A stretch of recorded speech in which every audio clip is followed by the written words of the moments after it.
Okay, so next day on this, what I did was figured out kind of how much I needed to mills plate this.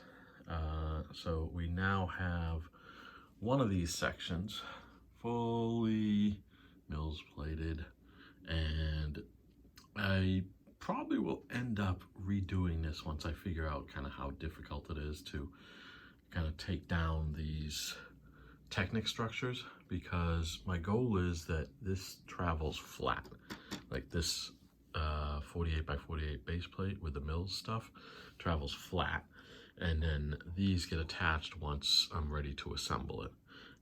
So we got one of them all plated up, and we got the other one ready to be plated.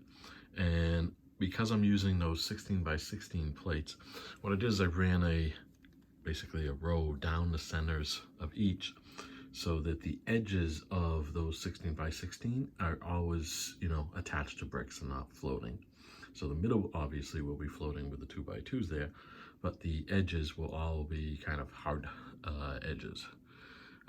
Then what I do is I piecemeal around this Technic structure. As you can see, you can't do everything because the Technic comes right out of the center of two of them, and you can see that over here. So I'll figure out something kind of to hide that so it doesn't look as prominent as it does, especially with like that white brick and that yellow brick back there sticking out.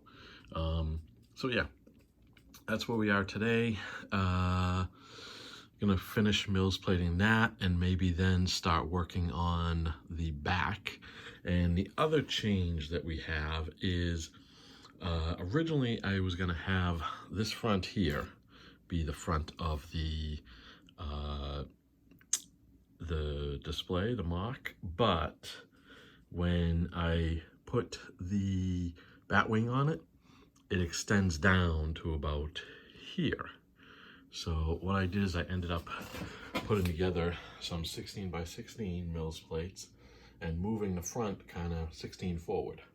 So now it's a 48 by 48 with an extra 16 this way.